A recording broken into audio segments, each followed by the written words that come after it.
Welcome to the Maintenance Mavericks podcast, where we talk about trends in maintenance, reliability, and asset operations. My name is Ryan. I'm the CEO and founder of Upkeep, which is an asset operations management platform. For today's guest, I'm super excited to welcome back here on the show, Ramesh Gulati. Ramesh is the reliability Sherpa, the one, the only, and is also one of our recurring guests. It's always a blast having you on the show. Welcome back, Ramesh. How's your day going? Thanks, Ryan. Boy, I'm looking forward for this day always, every month, so we can chit chat what's happening in the world and how it's going to impact us.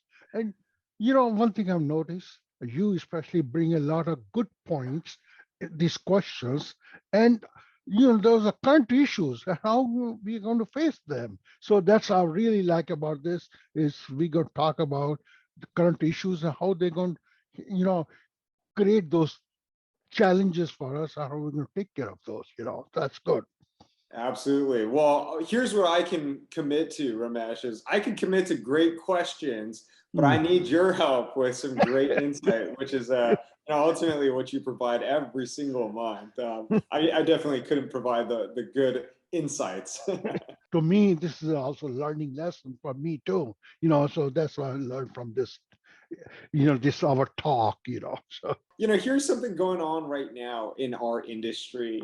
Everything from, COVID to, the war in Ukraine, we were just talking about that, to just, everything impacting our supply chain. And I was reading a New York Times article earlier this week that was talking about warehouses and distribution centers and how there's this growing demand for space for raw materials, space for products, space to just hold things until we can get a finished product so that we can ultimately ship to customers. But what we're hearing is that there's little to zero space available. So I kind of want to get your thoughts. What's going on right now? How does this affect our industry? And ultimately, how does it affect, maintenance, reliability, operations, today, tomorrow, and over the next couple of years? this space problem or supply chain problem is causing. It's been started 2 years ago when COVID started, and because what has happened is, as we know, that we have to stop making. We have to close our plants because due to COVID. As a result, we couldn't get the supply, and then people also couldn't come there. So that created a problem, and then slowly we are coming back, but our warehouses were full. Now they're empty, and their supplies are coming in batches, to speak. So people also, our suppliers, are keeping supply in such a way so they can. You cannot call it a holding, but people have started holding it also a little bit more, than what they need, and that's causing a big problem in our system. And we don't have any space left because they have to store some material somewhere extra, to speak. Some places, so that's is causing a problem because we over the last, if you look last 20, 30 years, we have gone from a we used to have a batch operation in our plants. Now we are in just-in-time kind of operation. We just bring it and use it, and then more supplies are coming. We have got used to that. Now we have to store some of that stuff. And that's the reason we don't have a space for this. Just in time is great concept. It reduces our cost and keep our turnover, our products sooner and faster. But hey, if you got a supply problem, you have to keep in store. And we don't have space in our plants and factories even. We are just bringing a little bit and using it. Like other day, I know it happened. We have a plant nearby, auto plant Nissan, and if the truck who brings the chairs gets stuck on the highway, boy, that causes problem in the plant because they have to go later and put those seats in the car because they have to take those from out of the line, and all these, it costs a lot of money. So all these things are causing a big problem for us, in our stores. And they are trying to build store, but you cannot get the steel to build the more store because that's again supply chain problem. So all these things are happening, and it's also think about ourselves. So I think of myself. I like to do my shopping, go to visit a store, brick and mortar store, because I like to check them out. But all the young people, everyone is doing online shopping. Now, online shopping, there's a 30-40% more online shopping being done last 2-3 years. So that's people have to store that in a warehouse somewhere instead of in the stores. So that's is causing again a domino effect. We have to learn from this big lesson. Hey, there are going to be unexpected events like this disruption in our supply system, and we have to used to it or learn from this how we can tackle this. And there's a lot of challenges there. And as I said, just in time kind of philosophy is great, but sometimes you cannot do that. So I think that's the stage we are. So we have to start looking how we can learn from this, so we have some storage capacity in a warehouses or someplace, because there's going to happen something, some earthquake comes or natural calamity happens, or those kind of things going to happen. So we have to do a lot of learning from this. That's what I can say. I mean, it's so interesting, right? Like to your point, we created this domino effect. And if Yeah. I were to summarize what I just heard, it's like we were just in time manufacturing. You didn't need a lot of space because everything was coming in every single day. Yeah. Now, because of COVID, it's gotten us into this like hoarding mentality. That's not. And so we are, purchasing a lot of raw materials so that we have redundancy in the case that there's the next pandemic, God forbid it actually No. happens. But what also is happening, there's all these supply chain issues going on, from, the lingering effects of COVID to the war out in Ukraine, which is putting like a decrease in supply coupled with this increase in demand, coupled with this insane amounts of money that the government has poured into the economy. It's creating all of this inflation. That's right. Yep. And we're at where we're at right now. Low supply, extremely high demand, inflation driven by just an insane amount of money pumped into the economy. I order a Windows replacement in January, end of January. I was told wait for 6-8 weeks. It's only 3 months. They say it's going to be another month. And it's all supply chain problem. Say they can get the raw material. The material is not coming, all kind of issues. So, hey, so I think we have to learn from this. Hey, we have to consciously, hey, yes, there is some problem, and let's look at our maintenance needs, what we need, and try to get them in unexpected. Hey, if there's a lead time or certain things, let's plan for those things, so that we can get in right time. So. Is this whole like domino effect going to fall at some point? This is a very difficult question to answer. If you could predict the future, like we'd all be, millionaires, billionaires. But yeah, I mean, are the domino cards going to fall? Because at some point it becomes unsustainable. Like we are in this hoarding aspect because we know that we're going to order way more than we actually need because there's a 6 months lead time. Well, what's going to happen, Ramesh? Well, hey, I was reading something in all newspapers, and I think they're predicting or estimating that this is going to last another maybe end of 2023. So year and a half from now, 2 years kind of way, and then things started getting better and better. I think it's going to get normalized.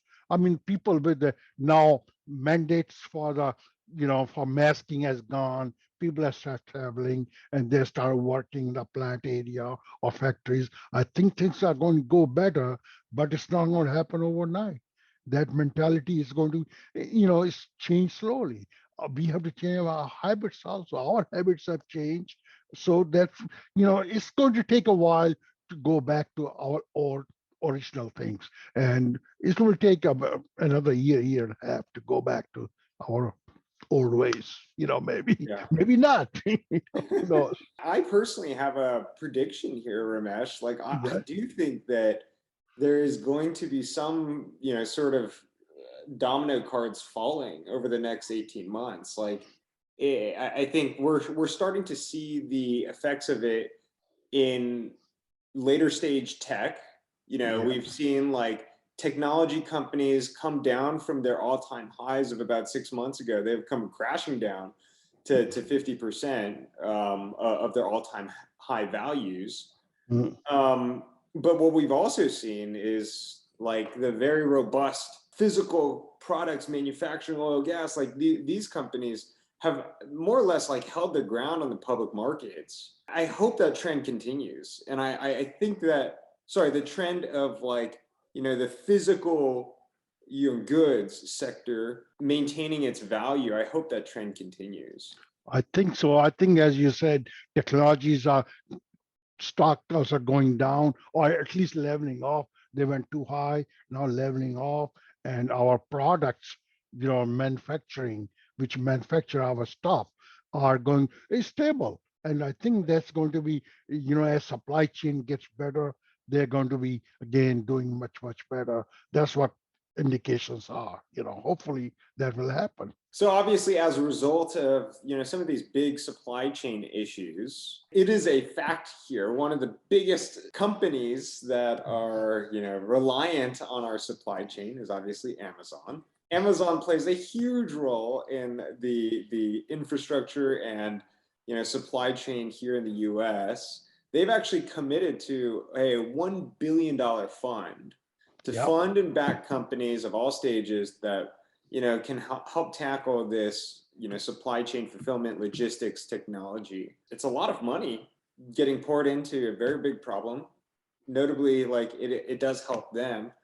Would love to ask you, like, what do you think is going to come out of this? Like, what are some of the innovative solutions that you think might be Well, developed out of this $1 billion fund? as you said, they have, kind of have put $1 billion called Amazon Industrial Innovation Fund, AIIF, kind of, they are allocated or they are working on it. I think what's going to come out of that, or they're going to spend mostly, I think what I hear from what I read is mostly on wearable safety kind of thing, and mostly on I it's a more on they have done a lot of work in automation, robotics, and those kind. They're going to continue that, but I think more, they are going to do a lot more on I call it scanning, or the better cameras, maybe. When these boxes are passing through fast, they're going to recognize what those are. So those going to be get better and better. So machine recognition or some of those kind of come out, some more safety. So people who are working in the Amazon warehouses, they are much more safer. So wearable safety kind of thing, they're going to come out. That reminds me back in 60s and 70s when NASA, when the US went on a program to go to moon, and US spent a lot of billions of dollars going to moon, and it took us every 10, 20 years to all those product research they did. Think about Velcro, came out of that, and many other innovation came. It took many years to come to industry, but this time, because our industry is doing, Amazon is doing it, so the outcome, whatever comes out, is going to come to everyone pretty fast. So I think maybe in next 2 to 5 years, 10 years, we'll have a lot of new technology will come out of this $1 billion investment in Amazon, and there will be some more. I think government spending will be also increase some of the research in this area, what they can do. So I think it's going to be a lot more, again, it's going to be more technology based research. What this new technology can bring more safer and more operational efficiency in our systems. That's what's going to come out of that. They say Amazon is spending to get their better. So it's not going to be overall, everybody's going to get money. Hey, they're going to spend very wisely. where they can benefit them, so in the warehouse, so they can deliver the product quickly to their consumer. That's what they're looking.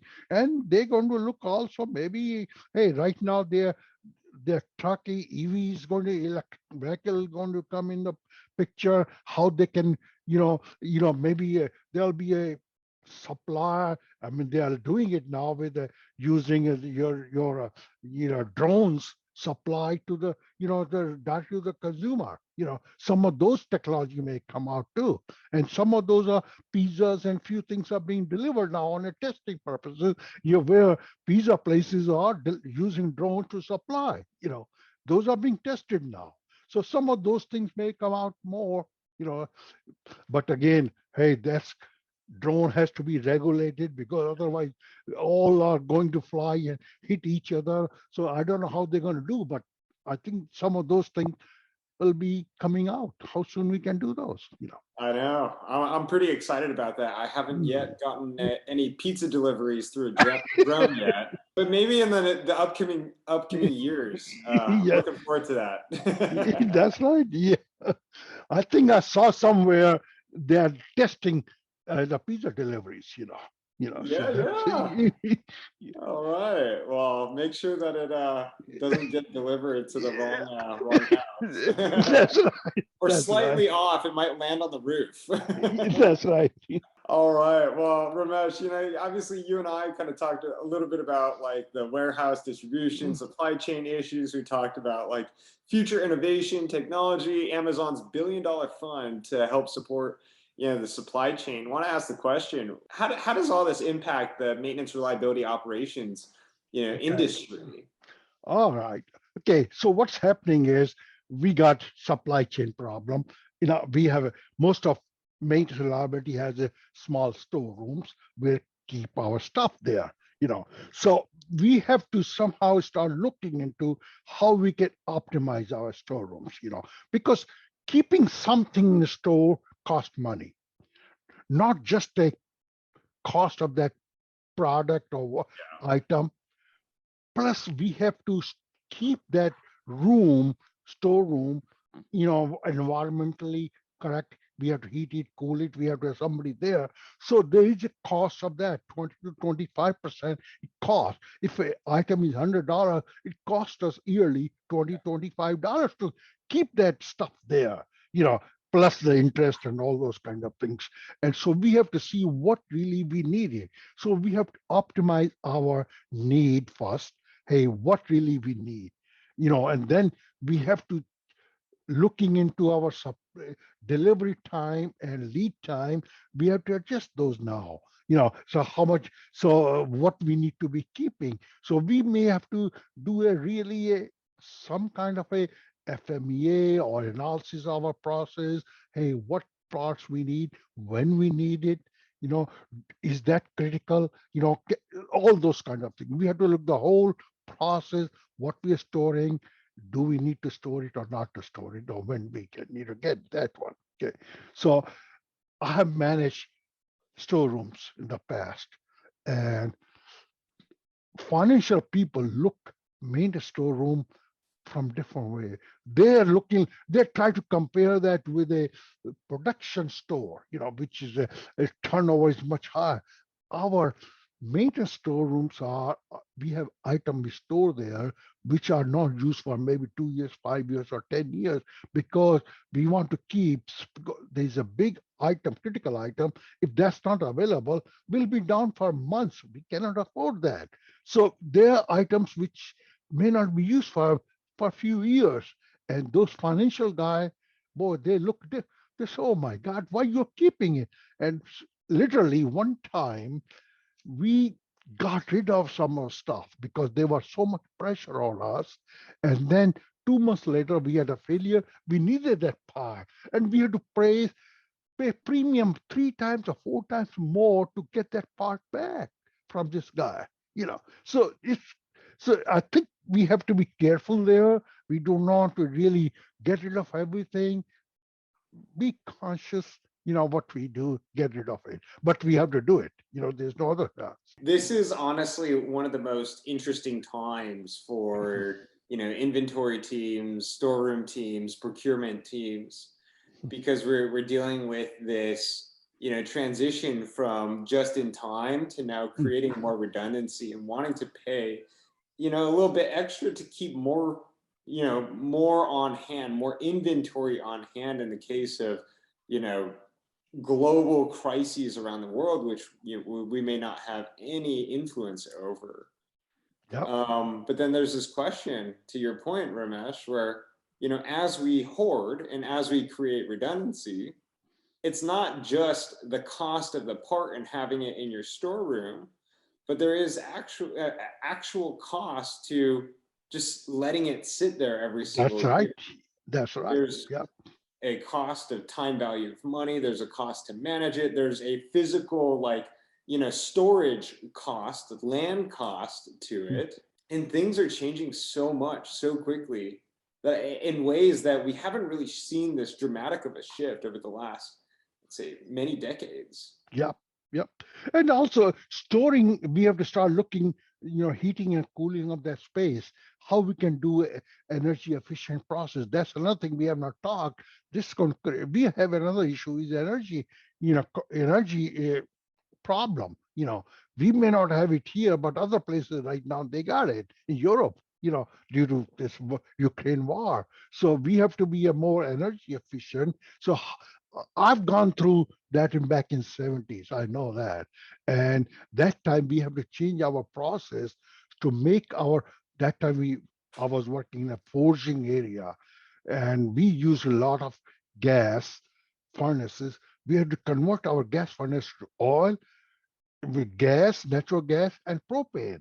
All three system we had it, and but we also did was making our furnace much more efficient using recuperator so we can use the flue gas reheat our air coming in going to the furnaces, all those kind of things we have to do it.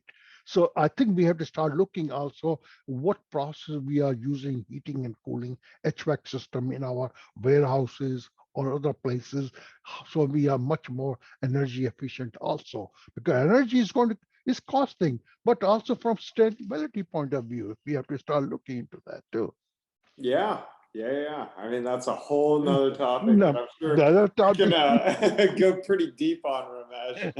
yeah, I just want to say thank you again for taking all the time and sharing all of your insights and, thoughts around, what's currently going on, supply chain, warehouses, storage. If I were to ask you the question, what's one of the biggest takeaways that you hope all of our listeners are going to take away from today's discussion? What would you say that is? expect unexpected like this happen and learn from that. What we have to do, like in this case, think about lead time. We have to make adjustment to our lead time of our parts, readjust that, and then after a while when things get normal, go back to, don't stay that one, you know think about that. So, and then think about energy cost also is going to be really, and maybe we have to start investing in energy efficiency investment there, so those kind of things. Learn from this, do what is the necessary, and I when I teach my courses, I taught them always think about, there should be PM on a PM. Because if we do a PM, that may be good for another 6 months or 1 year, 2 years.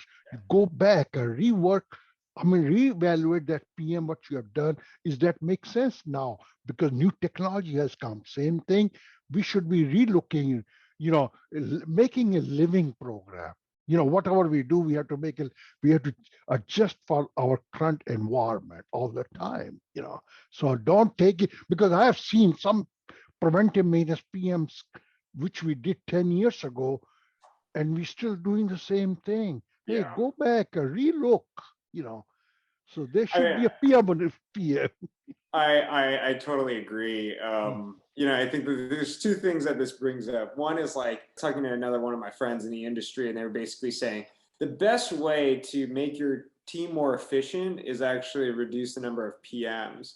And that it's actually quite shocking to hear that. But what he was saying is that oftentimes you have these PMs that were started about 10 years ago, Mhm. And half the time the equipment doesn't even last, is not even there Yeah. anymore, Yeah. for the reason why they created that PM. But people get scared to remove PMs because you're never going to get fired by doing status quo, but you might get fired for removing a PM that you should have. But it is this like difficult thing to do, but also so incredibly important. That's the reason I said there should be a PM on a PM Yeah. to review it. That means review it every 2 years. 1 year or 2 years, 1 year is too early, 2 years. Hey, what is that PM is effective or not effective? Is that parts which I need is there? Do I need it or not needed? Change that frequency or whatever you need to do. So make a living program to speak. Looking into your PMs or maintenance overall, or looking your spare parts, make a living, go back. And especially in the government type organizations, there's a tendency not to remove, to add or keep adding things, which makes very difficult. As you said, hey, it's very difficult to do that. Yeah. I mean, the second thing that this whole conversation brings up for me is, and I think, us being the maintenance reliability operations, department, we're so good at creating these FMEAs on our equipment and all the different ways that our assets can fail. But I think oftentimes we also forget how our process can fail. That's We right. create it, and it's almost like doing FMEAs not on the asset itself, but on The process, on process. supply Yep. chain. Yeah. Because if you don't have the right part on hand because of a supply chain issue, it doesn't matter whether the root cause and all the different ways that it can fail. So to your point, it's like not just doing a PM on top of a PM, but like running FMEAs on not just the asset itself, but also the process. So we have to find what's a activities, whether in the process or maintenance, whatever, is adding value or not, and which Yeah. we had to do, value stream mapping. Somehow we have to look our process and get rid of those activities which are not adding any value. All right. So as usual, Ramesh, always, always, always learn a ton from you. For all of our listeners, how can they follow you on your journey and connect with you? Well, they can connect me at ramesh.gulati at reliabilityx, or ramesh.gulati at hotmail.com. And also I'm a little bit active on LinkedIn.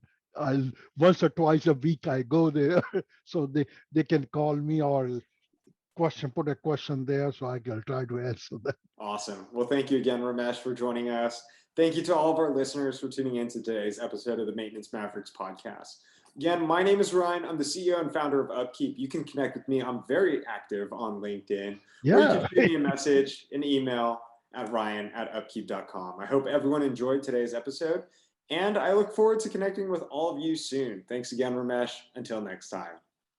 Thank you, Ryan.